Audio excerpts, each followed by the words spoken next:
5 applications de l'huile de sésame pour notre santé dans notre corps. Je suis Rita de la chaîne Ayurnatur, la chaîne où je vous parle de Ayurveda et de naturopathie. Et aujourd'hui, dans la séquence des vidéos qui ont eu lieu sur Instagram en lien avec notre dinacharya, qu'est-ce qu'on peut faire pour se maintenir en bonne santé au quotidien, il y a eu beaucoup de questions sur la Abhyanga, l'application d'huile. Donc, je voudrais dans cette vidéo vous parler de 5 façons d'appliquer cette huile qui vont donner un résultat dans notre vie qui est assez rapide. Si on commence à appliquer ça tous les jours, au bout de quelques semaines, on va commencer à avoir des résultats. Et du coup, on va voir comment on fait ça et qu'est-ce qu'on peut s'y attendre. Donc, la première façon que je voulais vous parler, c'est le Shiro-Pichu.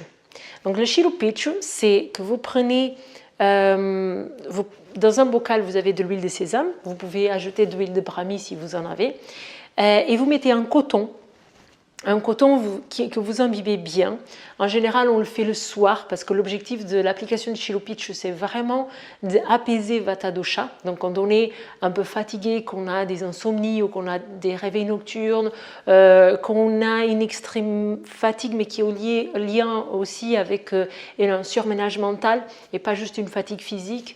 Donc, on est fatigué, cerné, stressé, irritable, anxieux. Donc le Shiro-Pichu il marche très bien dans ce genre de situation et ça on n'a même pas besoin d'attendre quelques semaines. Au bout de le jour même où on le fait, on voit les effets du Shiro-Pichu. Donc on imbibe ce coton d'huile de sésame. On le met au niveau de la fontanelle, donc vous pouvez voir à peu près la zone où vous devez mettre avec une main. Donc vous mettez au niveau du nez, de la pointe du nez, et vous allez voir où est-ce que votre doigt il tombe. Il va tomber au niveau de la fontanelle, là où les sutures du crâne elles vont se retrouver.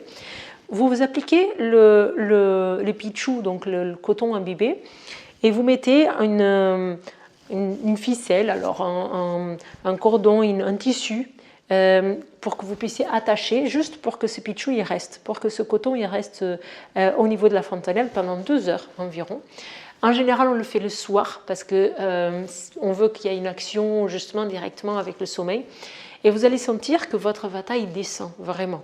Dans le cas d'anxiété, d'être un peu éparpillé comme ça avec le mental qui part dans tous les sens, le pichu il est extrêmement efficace pour ça.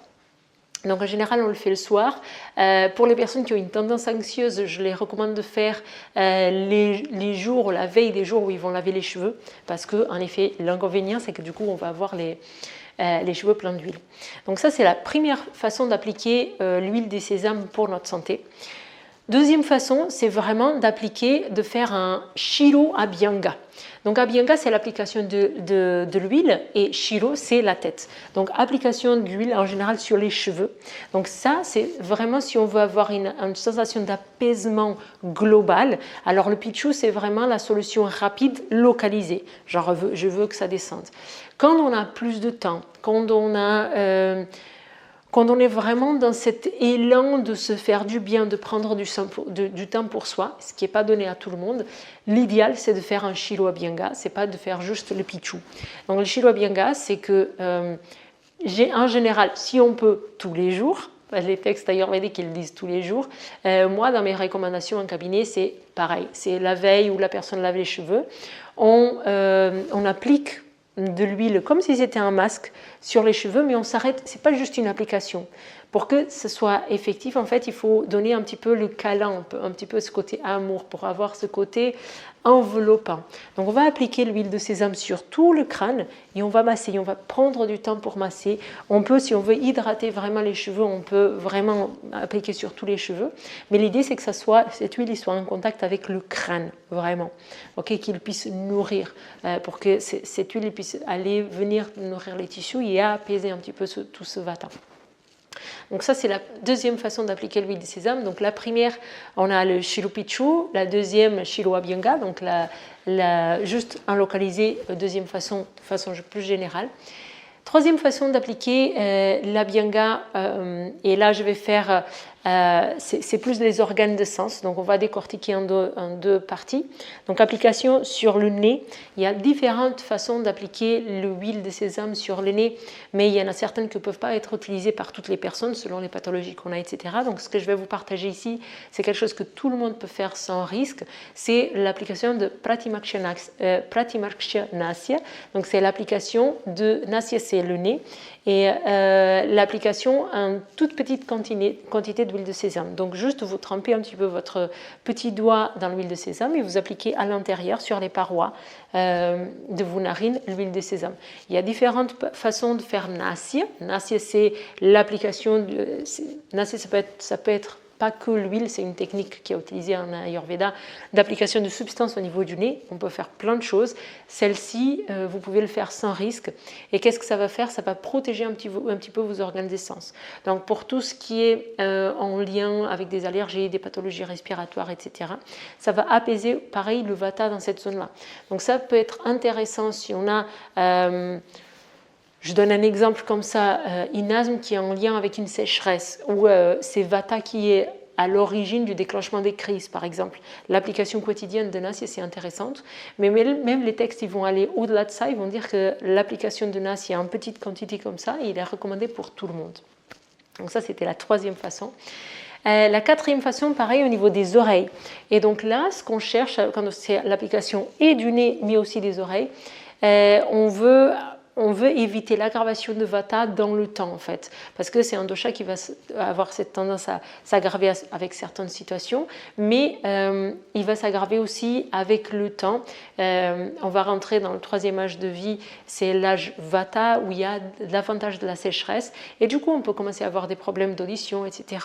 Donc, le fait de le faire tout au long de la vie, cette protection des oreilles, donc l'application de l'huile à cette zone-là, ça va permettre le Vata de rester stable dans cette zone-là, et donc on va l'utiliser sous forme de prévention aussi.